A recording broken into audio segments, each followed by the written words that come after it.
nada más señálenme si me escuchan bien. Ok, vamos a dar inicio. Quisiera empezar por agradecer muy cumplidamente a Lisapega, a las comisiones mixtas, al foro, por la invitación para darles esta plática. Déjenme compartir pantalla y también me señalan si no hay ningún problema. Voy a poner continuar.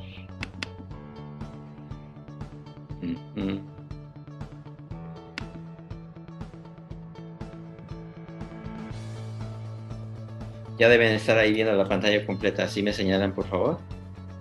¿Sí? Ok, perfecto. Entonces me ven y me escuchan bien, ¿verdad? ¿Sí?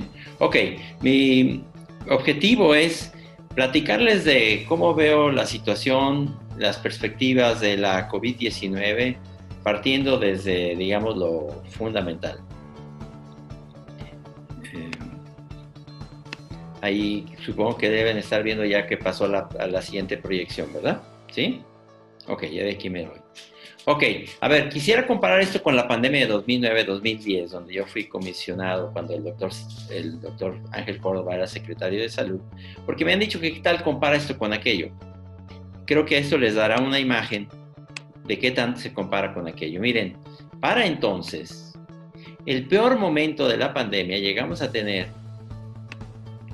en octubre del 2009 216 pacientes hospitalizados y 86 pacientes intubados. Esta situación, que fue la peor que se vio en 2009, en este grupo de pacientes, no, de hospitales, no eran todos los de México, pero un amplio grupo de hospitales de la especialidad de México, este grupo de pacientes, les aseguro que no más actualmente un solo hospital puede tener todos esos pacientes internados, todos esos pacientes intubados, tan solo el INER. Creo que alguien pudo hacer alguna rayeta. Ok. Los coronavirus humanos son un grupo de virus que se consideraban de catarros. Hay 4 grupos. Hay unos que se consideran, hay 4 que se consideran de catarros nada más. De hecho, bien entrado este siglo, se consideraba que los coronavirus que viven en los murciélagos, que como ven aquí tienen la forma de corona, por eso se llaman coronavirus, por el nombre en español, se consideraba que eran solamente causantes de catarro. Sin embargo, en 2001 vino el primer SARS, de los murciélagos brinca a un animal doméstico. En el 2001, por ejemplo, fue hacia un gato salvaje que se usa en China para comerlo, y ahora se supone, después en el 2012, el síndrome del Medio Oriente, y ahora este nuevo SARS coronavirus número 2 de 2019, que se supone que vino de los murciélagos, que es el reservorio, a un animal peridoméstico, el pangolín, que es este, y de ahí al ser humano. Y ustedes dicen, ¿qué tiene que ver el pangolín en todo esto? Es que en la medicina tradicional china, el pangolín, que es el único mamífero con escamas, se considera que tiene propiedades curativas, seguramente en el destazar. Y esto nos deja ahí ya una lección. Cuando estamos invadiendo repetidamente los hábitats de mamíferos con los que no estamos acostumbrados a convivir, pueden ocurrir estas cosas que han pasado, y creo que es una gran lección. Porque los coronavirus habitualmente, los de siempre, son endémicos a todo el mundo, causan catarros, pero estos nuevos coronavirus que pueden brincar a través de animales peridomésticos son causantes de enfermedades muy graves. Vamos a ver el nuevo coronavirus se diseminó en China desde diciembre de 2019, pero también fue en un mercado, lo que se llaman mercados húmedos, en donde hay todo tipo de animales para comer, que se diseminó y que fue notorio cómo esta enfermedad era extraordinariamente contagiosa. De hecho, el SARS coronavirus 2, que ya sabemos, nació en China, se diseminó en Wuhan, inició al parecer el brote en este mercado de animales vivos en China. Generalmente compras el animal vivo para que te lo maten allí, o lo matas en casa para comerlo fresco, digamos, por cuestiones culturales. Y de ahí a todo el mundo rápidamente, porque es una enfermedad muy contagiosa. Ya para enero del 2010, los chinos habían identificado la secuencia del virus, lo cual permitió que en todo el mundo se pudieran hacer rápidamente pruebas para identificar el virus, aunque no se hubiera tenido el virus previamente, pero se tenía la secuencia que publicaron los chinos en enero de 2010. Ya para entonces se sabía que la COVID-19 era una enfermedad grave y se suponían algunos mecanismos de transmisión. Inicialmente se creía que los mecanismos de transmisión indirectos, o sea, que tú tocabas una superficie, o que, por ejemplo, tocabas una lata en un supermercado, o llevabas esa lata del supermercado a tu casa, y entonces en tu casa tú tocabas el virus que alguien había dejado y luego te tocabas los ojos y te habías infectado a través de los ojos. Inicialmente se pensaba que ese era un mecanismo de transmisión. Ahora sabemos que el mecanismo de transmisión indirecto, que estaba bien descrito para el primer SARS de 2002-2003, donde había historias de gente que con el tocar el botón de un aparato eléctrico, de un elevador, por ejemplo, se había infectado y había infectado a toda su familia. De hecho, cuando empezamos a ver esa enfermedad, todos estábamos, como dicen ahora los jóvenes, friqueados, ¿verdad? Porque pensábamos que un toque y te vas a enfermar. Ahora sabemos que por fortuna no es así. Los mecanismos de transmisión directos, no hay ninguna duda. Alguien, por ejemplo, a través de un beso directamente, alguien con el virus te lo puede contagiar. Pero el mecanismo indirecto en el que, digamos, tú dejas el virus en una superficie y luego alguien más toca ese virus y se lo inocula por tocarse ojos, nariz o boca, eso ya sabemos que, aunque es teóricamente posible y hay que sostener esa necesidad de higiene de manos, sana distancia, eso sigue siendo verdad, pero este es un mecanismo muy poco eficiente. No hay que llegar limpiándose a casa los zapatos con cloro, no hay que llegar cambiándose de ropa o meterse a bañar. Lo hicimos todos, yo lo hacía, pero actualmente eso ya no. Los mecanismos que se conocen que son comunes son los mecanismos de gotas. O sea, que a menos de 1,5 metros alguien está lanzando el virus. Recuerden que hay muchos portadores asintomáticos. A menos de 1,5 metros alguien está lanzando el virus y te está llegando masivamente a los ojos, la nariz, la boca. Ese es un mecanismo que se reconoce y se considera que es de riesgo, de mucho riesgo, estar a menos de 1,5 metros por más de 15 minutos con alguien que tenga el virus, si no traes un cubrebocas. Eso se considera un contacto de alto riesgo, recuérdenlo. Menos de 1,5 metros, más de 15 minutos, te puede infectar. Por eso que dice, no respetaste la sana distancia. Pero una cosa que es terrible de este virus es lo que se llaman los mecanismos por aerosoles. Ahora sabemos que este virus no responde a esa sana distancia nada más. Te puede infectar a larga distancia, a más de 5 metros, 7, 8 metros, si las gotas eran suficientemente pequeñas, menos de 5 micras. Acá ven que estas gotas de la sana distancia son generalmente gotas grandes, pero estas gotas gigantes son más pequeñas y se van a flotar al aire y luego las estás respirando del aire, sobre todo si no traes cubrebocas. Ahora sabemos que los mecanismos de transmisión más eficientes son estos, que el directo para fines de pandemia prácticamente solamente en pareja, y eso es poco importante para la pandemia. El indirecto parece muy poco importante. Lo más importante es mantener la sana distancia y usar cubrebocas. Eso ya es evidente. Por lo que vamos entonces a ver, esa es la explicación. Miren, hay muchos estudios que han mostrado cómo se disemina esto en brotes. Yo les muestro nada más uno, ustedes pueden consultar muchos, hay decenas ya reportados, para que vean cómo se transmite esto. Este es un evento que se llama superdiseminador. No es una persona, es un evento. Por ejemplo, esta es una persona que tenía el virus y no lo sabía. Estamos hablando de Washington, en Estados Unidos. Y va a hacer una práctica de coro, de canto. Aquí está, en rojo. A esa práctica atendieron 61 personas. Él, que es el paciente índice, va aquí a la práctica de coro y luego vean ustedes cómo en azul empiezan a enfermarse. Los casos definitivamente diagnosticados y los casos probables. El caso es que al final, por esa práctica de coro, se infectaron el 87% de los asistentes. Ahora, ustedes podrán imaginar que esta persona no tuvo contacto con los otros 60 asistentes y sin embargo los infectó y los infectó a larga distancia. ¿Qué es lo que nos deja de lección el estudio de los brotes?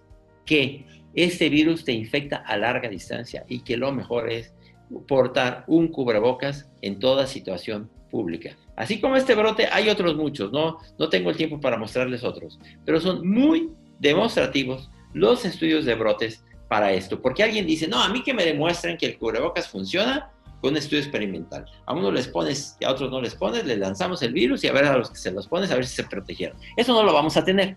Vamos a tener evidencias circunstanciales que se van acumulando. Gente, ¿cómo evitó? ¿Cómo es el estudio epidemiológico? ¿Cómo son las simulaciones matemáticas? Por ejemplo, en la Universidad de Florida, estos dos pacientes que estaban en una habitación sin procedimientos que generaran grandes aerosoles, no estaban con tubo para respirar, estaban en una habitación, los investigadores pusieron detecciones del virus en el aire a más de 4 metros y encontraron el virus en el aire flotando en las gotas de secreciones por tiempo prolongado, pero por más allá de lo que se considera la distancia segura. Este es otro, por ejemplo, otra evidencia, si ustedes si quieren, circunstancial.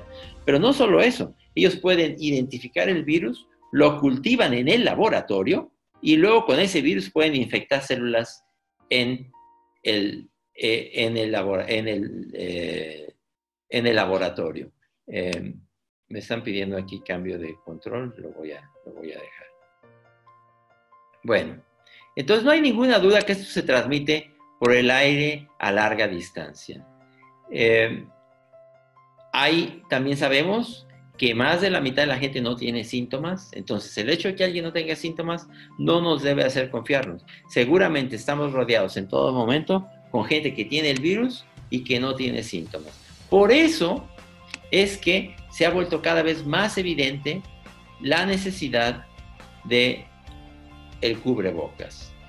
En los 40 sabíamos que el cubrebocas infectaba, que la distancia del cubrebocas era por ahí de 1,5 metros para protegernos. Ahora sabemos que esta es una imagen de los 40, de 1943. Ahora sabemos que el flujo viaja mucho más allá, hasta 7 o 8 metros cuando alguien tosa, estornude. Y sabemos que el cubrebocas nos protege de todo esto. Las evidencias son contundentes, no solo en los estudios de brotes, en los modelos matemáticos, por ejemplo, en los estudios de dinámicas de partículas. Los médicos, los doctores, las doctoras, hemos usado cubrebocas desde la Edad Media. Vean, por ejemplo, en la peste se usaban esos cubrebocas que cubrían toda la cara, inclusive cubrían los ojos, porque se suponía que el enfermo con verte a los ojos te podía enfermar. De hecho, tenía una especie de pico de pájaro porque se atiborraba ahí con perfumes, con trapos con perfumes o paja con perfumes para no respirar las malas influencias del paciente. Pero ahora sabemos que los cubrebocas en enfermedades respiratorias reducen el riesgo de infección, reducen la gravedad, el riesgo de morir y permiten reactivar la economía, si todos lo usáramos. ¿Por qué? Porque hacen que infectes mucho menos virus, que respires mucho menos virus. Y ya ahora sabemos, no solo que protege a los demás, sino que te protege a ti mismo, a ti misma. Miren, esto es lo que sabemos ahora. Una persona cuando habla o tose, lanza lo que se llama misiles balísticos, de gotitas de saliva, que están muy grandes, pero quizás a 1,5 metros te caen en los ojos, la nariz. Eso es lo que se llama los misiles balísticos. Pero tiene otras que son de tamaño mediano, pequeño, intermedio, que se van flotando, y las muy pequeñas se van más allá de 8 metros. Y es lo que se llama gotas respirables. Tú puedes tener, por ejemplo, en un autobús, una persona que viene a 6 metros de ti, hablando en un celular, lanzando virus al aire, y tú a 6 metros estás respirando ese virus. Ahora, no necesitas respirar un virus para enfermarte. Sabemos ahora que necesitas respirar aproximadamente unos 1,000 virus para enfermarte. Pero esos 1,000 virus los puedes recibir, digamos, ya sea en un visil malístico como estos, en una gran gota de saliva, o bien en muy pequeñas gotitas que te hagan respirar, digamos, 100 virus por minuto. Están en el aire. 100 virus por minuto, en 10 minutos ya tienes los 1000 virus. Que ese es un concepto importante, el concepto del tiempo, que tú vas acumulando la infección en los minutos, hasta inclusive en las horas subsecuentes, lo que se conoce el efecto cubrebocas tiempo o mascarilla tiempo. Cuando una persona está hablando, tosiendo, cantando, está lanzando virus y el emisor lo está lanzando, el receptor lo está recibiendo, en tiempo va acumulando un inóculo. Sin embargo, si el receptor usa una mascarilla, lo protege y en el tiempo no te da el tiempo suficiente para infectarte porque respiraste muy pocos virus. De hecho, podría funcionar como una vacunita. Por eso se dice que los cubrebocas pueden funcionar como vacunas. Pero ahora sabemos que no solo el emisor del virus, el receptor se puede beneficiar también. Si el emisor tiene cubrebocas y el receptor tiene cubrebocas, un cubrebocas bien usado, que te cubra del puente de la nariz a la base de la barbilla, que no lo traigas de bigote, que no lo traigas de collar, porque eso pasa, lo ven en el transporte público, no, un cubrebocas bien usado por el emisor y el receptor hace prácticamente imposible la infección, así de fácil. Si tú traes tu cubrebocas y te cubre bien del puente de la nariz a la base, estás muy bien protegido. Ahora, no estás 100% protegido. Pero si el emisor también trae el cubrebocas, la posibilidad de que te lo infecte es muy remota, muy poca. Y hay estudios suficientes ya para eso. Miren, por ejemplo, este es en Corea del Sur, en un Starbucks mal ventilado, un emisor sin cubrebocas se sentó junto a un aire acondicionado. Y se infectaron muchos de los clientes que no estaban usando el cubrebocas. Se llegaron a infectar más de 50 casos. En ese Starbucks, los trabajadores todos usaban cubrebocas. Los 4 empleados que estaban allí usando cubrebocas, ninguno se infectó, a pesar de que la gran mayoría de las otras personas que llegaron al Starbucks se infectaron. Así hay varios estudios también de brotes que muestran que el cubrebocas no solo protege a los demás, sino que te protege a ti. La evidencia, cuando alguien diga es que no hay evidencia científica, es que no está entendiendo de qué se trata esto. La evidencia es contundente. Hay modelos matemáticos, pueden consultarlos. Estos modelos matemáticos, por ejemplo, determinan que si el 80% de la gente utilizara una mascarilla o cubrebocas, una buena mascarilla o cubrebocas, el 80% de las veces, este problema de la pandemia se acaba en 2 meses. El problema es que no lo usamos. Ahora, ¿qué es un buen cubrebocas? ¿Qué es una buena mascarilla? Un buen cubrebocas es el que te cubra desde el puente de la nariz, como ven así, aquí, hasta la base de la barbilla. Y es mejor que tenga lo que se llama un moldeador nasal, que no permita que en esta zona de la nariz entre el aire. Eso te hace más efectivo todavía el cubrebocas. ¿Cuáles? En los hospitales existen los cubrebocas, por ejemplo, los cubrebocas esos azulitos o verdecitos, se llaman cubrebocas quirúrgicos, esos son muy buenos y permiten cubrir desde el puente de la nariz hasta la barbilla. Pero también, cada vez más, los cubrebocas caseros. Un cubrebocas casero que te cubra desde el puente de la nariz hasta la barbilla y que tenga 2 o 3 telas diferentes es un buen cubrebocas. Si todos hacemos eso, vamos a lograr el dominio de esto, inclusive antes de una vacuna, porque estamos esperando siempre lo que no podemos tener, y la vacuna, aunque la tengamos pronto, no vamos a tener efecto de la vacunación antes de 1 año. Y creo que he hablado suficiente, pero algunos todavía no entienden la urgencia de que todos usemos el cubrebocas, porque es muy, muy efectivo. Voy a hablar un poco de la epidemiología de la enfermedad. Miren, para ya octubre 16 se ha diseminado en prácticamente todo el mundo. Ustedes saben que México, aquí están los principales países afectados. México es de los países más afectados. Por desgracia, se están sumando todos los días que 200, que 300, que 400, que 500 muertos, aquí están. Pero sabemos que además esos muertos son una subrepresentación, que el número que estamos viendo, que ya acumularon 85.285, habría que multiplicarlo por 2 o 3. ¿Qué quiere decir? Que para este momento en México ya debe haber muerto una de cada 500 personas por COVID. De cada 500 personas de la población general, ¿eh? Y por desgracia, los países que no han hecho suficiente en el aislamiento y en la cuarentena de los enfermos han sufrido más. Y México es de esos países, por desgracia. Vean ustedes las pruebas por millón de habitantes. Aquí están. 1000 contra países que han hecho millones por millón, han hecho millones por 100 millones o cientos de miles por millón de habitantes.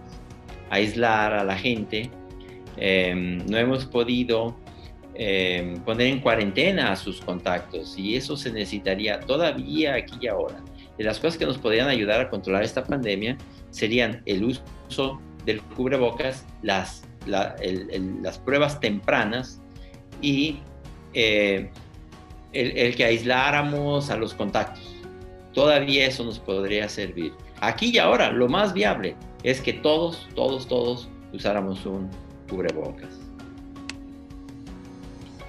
Ya para estas fechas, ya hay más de 40 millones. Sin embargo, se estima que en el mundo hay cientos ya de millones de personas infectadas.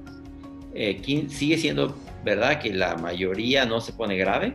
Es el 80-15-5. 80% o no tienen nada o están muy leves. 15% ya tienen cuadros más serios. Y 5% caen en terapia intensiva. Eso es lo típico de esta enfermedad. Una neumonía intensa, ¿verdad? Que, vean, los pulmones tienen que ser como el aire de afuera. Una neumonía intensa que llena de líquido los pulmones. Los pulmones se tienen que ver negros. Aquí ustedes los ven blancos porque están llenos de líquido. Por eso en China, cuando empezó eso, desde un principio pensaron que se trataba de un coronavirus, porque daba una enfermedad muy grave. Para estas fechas ya está diseminado en todo el mundo y se estima que podría matar 1 de cada 500 en el mundo. En México, muy probablemente ya esta enfermedad mató a 1 de cada 500 mexicanos y por desgracia todavía no la podemos controlar. El control y la mitigación no es lo mismo. Control es que no haya más casos y mitigación es que los casos que hay no hagan tanto daño. ¿Y cómo se hace una cosa? El control con distanciamiento social, cierre de actividades, pero no podemos tener las actividades cerradas toda la vida. Educación, detección temprana de enfermos por PCR, por antígeno, aislamiento, cuarentena. Nos falta mucho que hacer por eso. Mitigación es que los detectemos tempranamente y esto es muy importante. Todos debemos tener un aparato para medir el oxígeno en casa. Todos. Preparar nuestros servicios médicos, incrementar las capacidades de terapia respiratoria. Todos tenemos que hacer eso. Tener nuestro propio oxímetro. Es lo que hicieron los apaches en los Estados Unidos. Tenían una tasa de afectación muy alta. Tenían una de las tasas de mortalidad más alta. ¿Y qué hicieron? Se fueron a visitar a todas las casas, particularmente a los ancianos, a las personas con sobrepeso, y les pusieron el oxímetro. Y así detectaron muchos casos. Y los llevaron tempranamente a los hospitales. Esa es otra. Nosotros hemos tenido hospitales, pero a veces la gente tiene temor de ir al hospital. Y se le dijo erróneamente en un principio, es algo que ya se está mandando otro mensaje, pero se le decía, no vaya al hospital. No, ahora el mensaje es, vaya al hospital. Pero si usted puede tener un oxímetro es mucho mejor, porque nos podemos dar cuenta cuando ya no está saturando más del 90%. Los apaches lograron eso a través de visita de las casas y nos mostraron el valor de la oxigenoterapia temprana. No se necesita tanta medicina, tanta cosa. Se necesita oxígeno. Cuando ya está faltando el oxígeno, cuando estás enfermo de esta enfermedad, que lo que te mata es la falta de oxígeno, porque los pulmones se inundan. Hay una evolución y hay una tendencia de la pandemia. En todo el mundo, vean ustedes, los casos van hacia arriba, ya decíamos, hay más de 40 millones. Las muertes van acumulándose, desde luego, pero el problema es que, si ustedes se fijan, los casos van de subida, no se han controlado en todo el mundo, ni las muertes se ve que vayan hacia abajo. ¿Qué nos quiere decir? Que esta pandemia, hablando de perspectivas, todavía le falta mucho por caminar. Miren, hay historias de relativo éxito. Por ejemplo, cuando viene un brote, lo logras controlar y luego lo vuelves a tener, pero ya lo controlas mejor con menos mortalidad. Es lo que se llama el control de la curva. Esto lo hizo Italia con mucho éxito, por ejemplo. Lo hizo todavía mejor Corea, que tuvieron un pequeño brote después, pero luego lo controlan. ¿Cómo lo controlan? Pruebas tempranamente, aislamiento, cuarentena, oximetría de pulso, uso de cubrebocas, muy importantemente. Nosotros, por ejemplo, en América, particularmente en los Estados Unidos y en casi toda Latinoamérica, con 2 o 3 excepciones, no tuvimos este patrón. Vean el patrón de Estados Unidos. Es una historia francamente de fracaso. Llegó el brote, Nueva York. Creían que iba para abajo, luego se sumó todo el resto de la Unión Americana y no han podido controlar esto. O sea, nunca realmente aplanaron la curva. La epidemia llegó, dio un golpe y se quedó. Se quedó para prácticamente años, hasta que no haya una vacuna. Y por desgracia, ese es el mismo patrón que hemos seguido en la mayoría de los países, incluyendo a México. Aquí lo tienen. Aquí es como estamos a esta fecha. Esto evidentemente no va a bajar a cero en todo lo que resta del año. En México vamos a tener una epidemia activa todo lo que resta de este año y probablemente al menos la mitad del año 2021. Puede bajar un poco la incidencia, puede bajar la mortalidad, digamos, pero no vamos a lograr un control hasta que no tengamos una vacuna. Y no es lo mismo tener una vacuna que tener vacunación, ¿verdad? Podemos tener la vacuna, pero tener el efecto de la vacunación nos va a tomar por lo menos todo el 2021. Entonces, a ver, que nadie se equivoque. Esto no lo hemos controlado. Esto, lo mejor que podemos hacer en este momento es todos usar cubrebocas en situaciones públicas. Todos. Y un cubrebocas bien usado, del puente de la nariz a la base de la barbilla. En el transporte público, en toda circunstancia pública de espacios cerrados. Es lo que podemos hacer.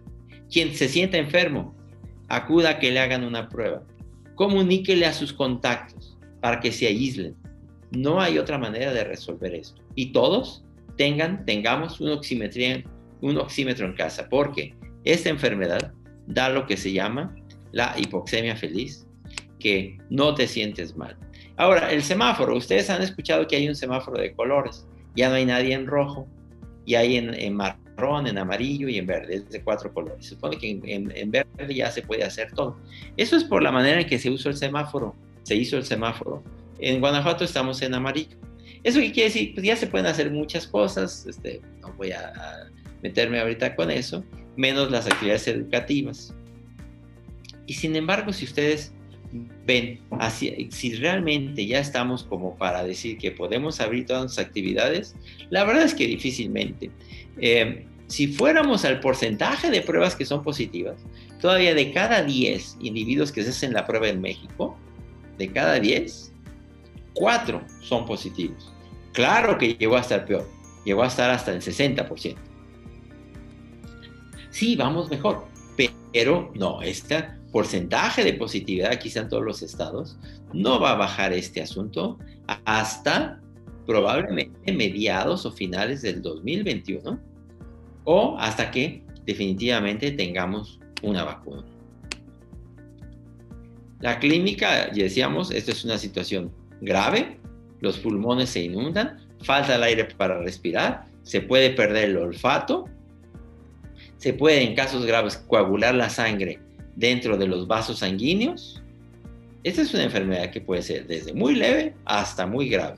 Y se puede parecer mucho a la influenza. Por desgracia, si esto llega a ser la influenza, no vamos a ver cuál de los dos, si se nos juntan las dos ahora en diciembre. Y esto se llama la hipoxemia feliz. Es muy común en COVID te falta el aire y ni cuenta te das. Puede ser que estés ahogándote literalmente y que no te das cuenta porque hay alteraciones cerebrales que no permiten que sientas que te está faltando el aire. Por eso es tan importante comprar un oxímetro. Si a mí un paciente me habla y me dice, doctor, tengo fiebre y tos, y le digo, ¿cuánto te mide el oxígeno? Ay, no tengo un oxímetro, doctor. Pero ya me dieron selección intramuscular, acitromicina, ivermectina, hidroxicloroquina, un anticoagulante, y nadie le dijo, chécate el oxígeno. Eso es terriblemente malo. En el tratamiento realmente lo que se necesita es el oxígeno y que todos tengamos un oxímetro para estarnos checando. Médicos, no médicos, enfermeras, enfermeros, no. No se necesita ser personal de salud. Todos tenemos que tener un oxímetro en casa. Cómprense uno. Ya son baratos. El diagnóstico se logra con pruebas.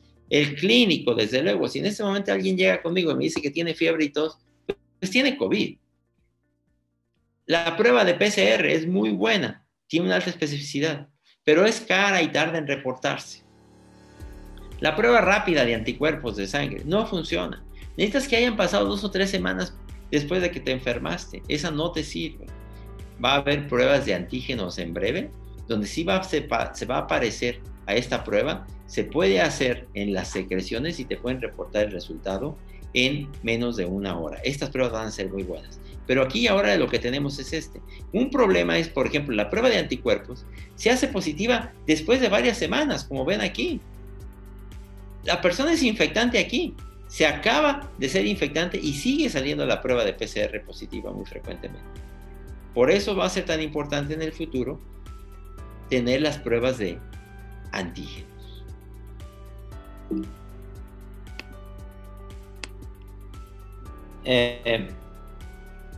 ¿Qué nos señala que la gente puede tener mal pronóstico? Bueno, pues cuando llega y el oxígeno está muy bajo, o los glóbulos blancos están muy bajos, sobre todo los linfocitos.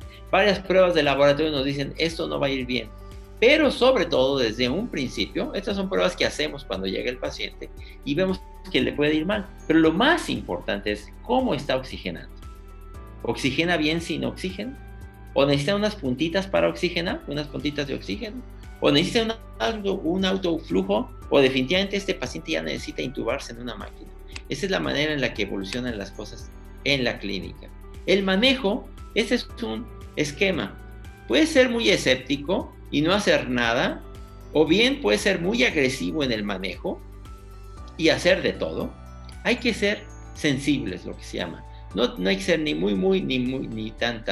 No hay que esperar tanto tiempo para hacer las cosas, ni hay que ser el primero que las haga. Es decir, alguien reportó que es bueno la hidroxicloroquina, pues yo le voy a dar hidroxicloroquina a todos. Es lo que se llama un manejo de guerrilla. No hay que ser ni escéptico, porque cuando caes en el escepticismo también te dicen, no, lo que diga la literatura no importa, aquí no sirve nada.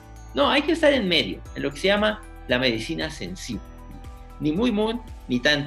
Hay que guiarse por la evidencia, pero también por las respuestas clínicas y por cómo vamos acumulando el conocimiento de todos y cada uno de nosotros. Aquí y ahora sabemos que la vitamina D le sirve a mucha gente, pero si toman vitamina D, tomen solamente vitamina D solita, no tomen multivitamina. Y lo que es importante, no tomar tanta cosa, dexametasona, remdesivir, tocilizumab, anticoagulantes, plasma convaleciente, anticuerpos, y ahí falta hidroxicloroquina, citromicina, ivermectina, todo eso no. Lo que necesitas al principio es oxígeno. Si te marca el oxígeno menos de 90, oxígeno. Ya después verán si te ponen otras cosas. Pero en un principio todo lo que necesita uno es paracetamol y se acabó. ¿Acaso vitamina D? La vitamina D hay pocas presentaciones en México que vengan solitas. La inmunidad, ya sabemos que es de anticuerpos o de células. Por desgracia los anticuerpos, aquí están, se van perdiendo. Pero también sabemos que inclusive cuando alguien no tiene anticuerpos, puede tener memoria. Y hay lo que se llama inmunidad de tipo celular, que también se pierde, pero hay una memoria. Entonces no sabemos bien a bien cuánta gente ya es inmune. Se estima que a lo mejor el 30% de la población ya es inmune y que ya tenemos echados a andar estos mecanismos de inmunidad. Vitaminas para las defensas, les decía, no tomen multivitamínicos. Si alguien toma vitaminas, nada más la que ha mostrado alguna eficacia, por ejemplo, en este estudio, se mostró que los que tenían deficiencia de vitamina D tenían más riesgo de padecer COVID. Nada más vitamina D solita. En México hay realmente dos marcas, una que es el Valmetrol, que ya casi no hay en el comercio porque se acabó, se agotó con todo esto, y otro es el Histofil. Son tabletitas de 4,000 unidades, eso se dispersa en un poquito de agua y se toma una de esas cada semana. Eso, si quieres tomar vitaminas, toma vitamina D, no te va a intoxicar a esa dosis y esa sí te puede ayudar. Pero no anden tomando multivitaminas ni tanta cosa que quieren meter, que gotas de cloro, que nanopartículas, no te sirve. Si algo te sirve, puede ser un poquito de vitamina D. Me dice que mi internet es un poco inestable, espero que me sigan escuchando. Estamos esperando que tengamos una vacuna, qué bueno que la vayamos a tener, pero nadie se confía. Esta situación actual que tenemos no nos la va a resolver una vacuna. Va a haber, no una vacuna, va a haber muchas. Este es el tracker del New York Times. Va a haber muchas vacunas, seguramente. Más de 5 o 10. El problema está en que no vamos a poder vacunar rápidamente a 120 millones de mexicanos. La vacuna queremos que reduzca la infección, la gravedad, el riesgo de morir y que permita reactivar la economía. Eso aquí y ahora ya lo hacen los cubrebocas. Usemos cubrebocas. Nos reduce el riesgo de infectarnos, nos reduce la gravedad, nos reduce el riesgo de morir y permite reactivar la economía. Y ya cuando tengamos una vacuna en el 2021, no vamos a tener el efecto de la vacunación hasta finales del 2021, siempre y cuando lleguemos a tener una vacuna. No esperemos tanto. Hagamos ahorita ya lo que tenemos que hacer. Hay actividades individuales, colectivas. Esta es una guerra y la podemos ganar. Hay que estar en buenas condiciones. Haz ejercicio, controla tus enfermedades. Evita los mecanismos indirectos, higieniza tus manos, no te toques los ojos, la nariz, la boca, evita los aerosoles, usa un cubrebocas en todo espacio público. La calle, los parques son seguros, ahí no se transmite el virus, porque el virus se dispersa, a no ser que estés a una distancia muy corta. El conocimiento de cómo se transmite esto te puede salvar. Hay que manejar tempranamente si te enfermas para que puedas salir vivo. Ten un oxímetro en casa. Si tienes síntomas, consulta, hazte una prueba. Esto va a cambiar el mundo, no lo dudemos. Tenemos la peor situación que hayamos visto en 100 años.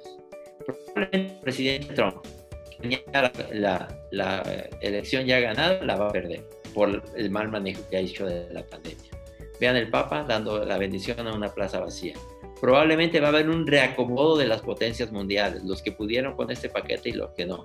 Los políticos se van a dar cuenta que tienen que atender mejor a la salud, que no la pueden tener en el abandono en que la tenían, porque las consecuencias de hacer eso son gravísimas. Los mercados de valores, la economía es algo que va a sufrir. Todos vamos a sufrir. Yo creo que no podemos tener dudas de eso. Vamos a vivir la peor situación que hayamos vivido en los últimos 100 años en salud. Y probablemente en salud y en la política y la economía también, con excepción quizás de las dos grandes guerras mundiales. Esta es una situación que llegó para quedarse. El virus no va a desaparecer. El virus va a pasar a formar parte del repertorio de los virus estacionales, de los que nos enferman cada año.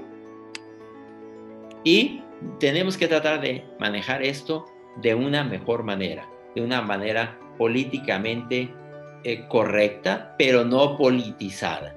Vean ustedes lo que pasó en los Estados Unidos. El presidente de los Estados Unidos politizó hasta el uso del cubrebocas. Tenían temor sus ayudantes de parársele enfrente con un cubrebocas, porque eso no estaba bien visto. Hizo una reunión en la Casa Blanca y ya para estas fechas hay decenas de infectados de esa reunión. El papelón que hizo de criticar a los que usan cubrebocas y luego enfermarse en medio de la campaña, muy probablemente otra vez le va a costar la presidencia de los Estados Unidos.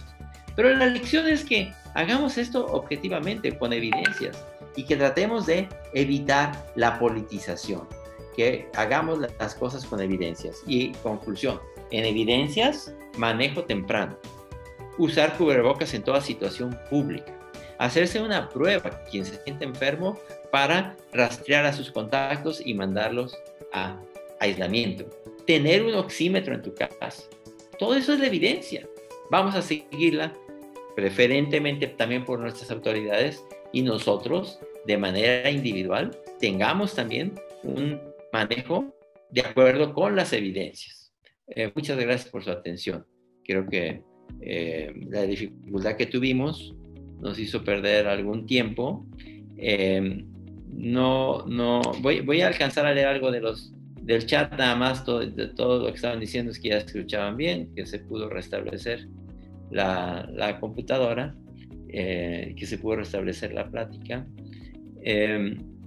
Les agradezco mucho su atención. En otra ocasión podemos volver a platicar conforme vaya evolucionando esto y que podamos ver hasta dónde podamos tener un mejor control de esto en el futuro, y que ojalá que nos deje a todos las lecciones pertinentes. Y ya decíamos, su cubrebocas, su oxímetro, su manejo temprano. Muchas gracias por su atención. Doctor Macías, muchas gracias. ¿Sí me escuchan? Gracias. Sí, escucho. Muchas gracias, el licenciado José Martín Cano Martínez, a nombre de la Comisión Central Mixta de Seguridad e Higiene y de las comisiones auxiliares mixtas, es decir, las de cada una de nuestras unidades operativas, nuestros hospitales, nuestros centros de salud, las jurisdicciones. Muchísimas gracias. Lamentamos puede ser el inconveniente, pero bueno, así son las redes sociales. Luego estas plataformas son hackeadas con mucha frecuencia, pero eso es lo de menos. Ya lo vamos aprendiendo. Ya, no, lo más importante es estos conocimientos que compartimos, que nos permiten seguir trabajando con mayor certeza, con mayor seguridad. De hecho, los más de 22,000 trabajadores que tiene el Instituto de Salud Pública del Estado de Guanajuato han estado dando una gran batalla en primera línea.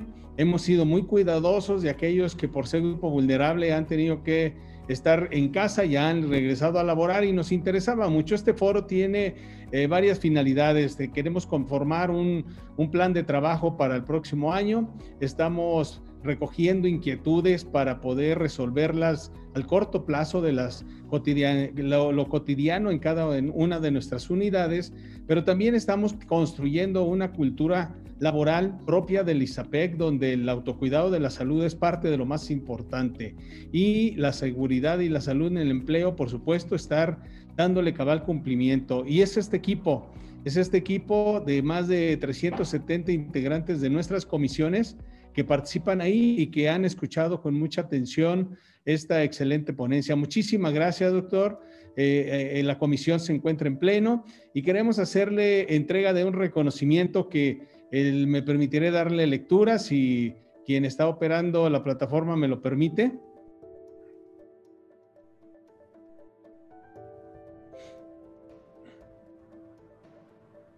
Ya está presentado, licenciado.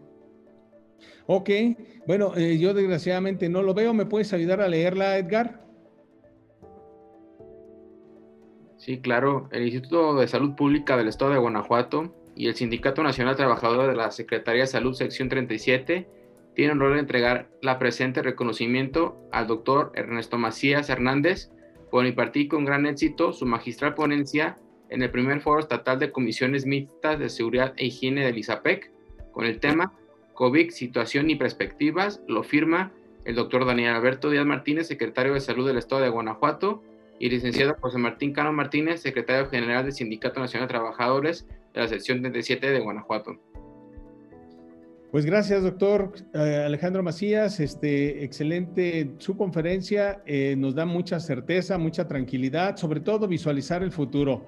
No pensar que mañana está resuelto, no pensar que para Navidad tenemos solución, sino prepararnos como buenos guerreros en el Instituto de Salud Pública para que lo que venga en el 2021. Así es que la sociedad guanajuatense cuenta con el mejor sistema de salud, conformado por profesionales, por trabajadores de vocación y de convicción, y por supuesto por un equipo de trabajo del sindicato y de las autoridades que tiene como fin último el que generemos servicios de calidad y de calidez, pero generados en ambientes seguros, en climas laborales propicios, donde el recurso humano es nuestra parte más importante. Muchísimas gracias, doctor.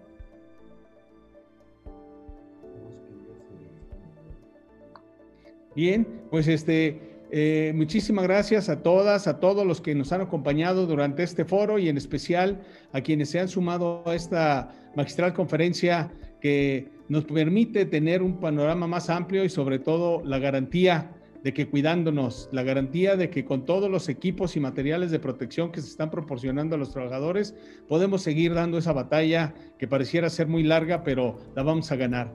Gracias a todas, gracias a todos por este primer foro de comisiones mixtas de seguridad e higiene en el trabajo del Instituto de Salud Pública del Estado de Guanajuato y el Sindicato Nacional de los Trabajadores de la Secretaría de Salud. Nos vemos muy pronto. Cuídense y no dejen de usar su cubreboca. Gracias. Enhorabuena. Gracias. Gracias a todos y gracias por la invitación. Nos vemos.